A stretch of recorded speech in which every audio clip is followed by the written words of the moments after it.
Ayan, Manila Hotel. Sa isang mga kapatid sa lalo pagkatagulog ng kapayapaan. At sa araw na ito nga ay hindi pinipigil.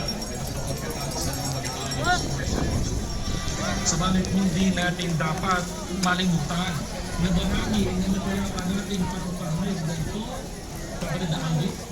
Ang panawagan sa mga nasa pamahalaan kaunay sa mabibigat na suliraning kinakaharap ng ating bansa. May McDo. Yan, mga kapatid ko.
Grabe ka naman.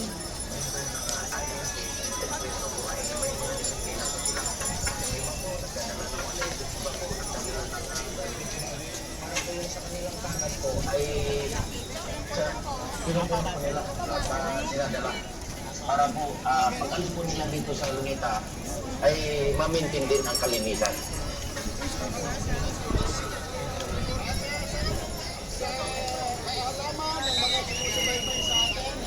Dito po ngayon ay maulang papapawalin, may kailangan po.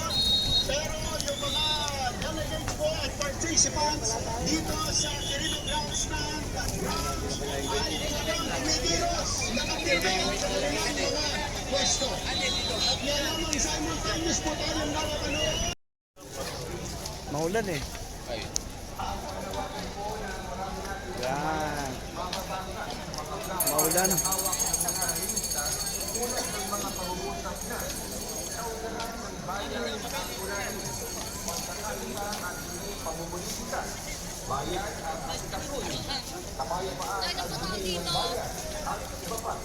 Ang isang dahilan ng matinding panawagan ito, hindi nakaharap ng mga pinaukulan ang dapat at mahalagang kasikatuloy na kapakanan ng taong bayan.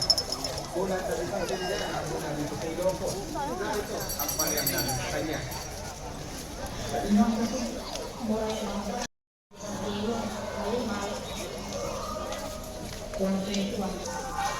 Kasi kung anak ko, pinapahal ko sila.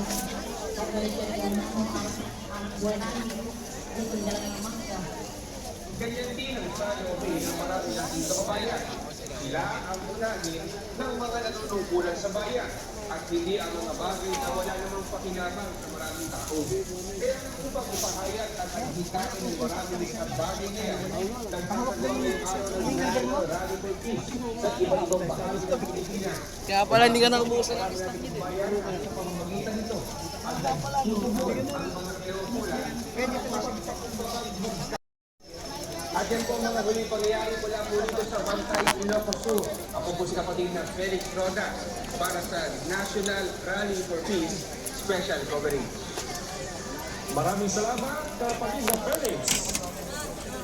Tumawid naman tayo sa Cagayan Valley. Magkakaroon ng update mula sa Santiago Ilagan Sports Complex sa Isabela, si kapatid na Ara. Sa maraming magkakataon po ay Mga kapatid, may kakaway at babati lang po sa inyong lahat.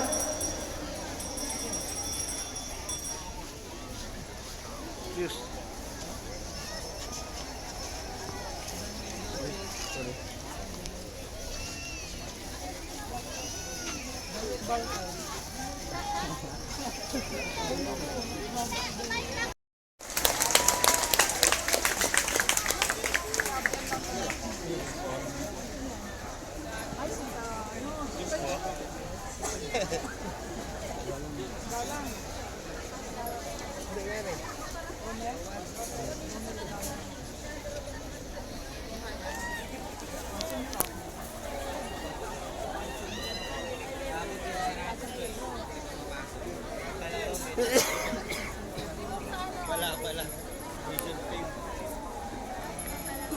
Mga taga-sentral yan.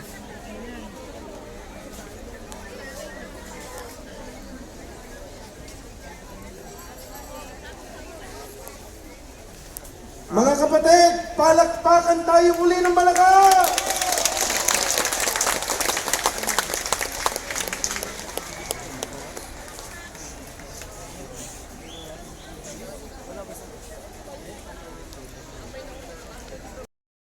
Thank you.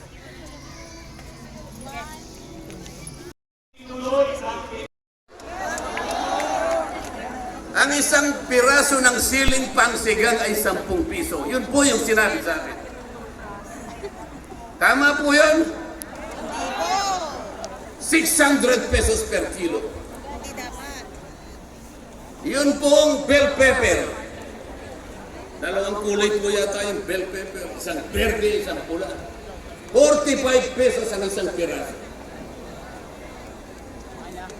1,000 pesos ang isang kilo. Bakit hindi po ito yung unang harapin natin? Napakalala po ng presyo ng kuryente sa ating bansa.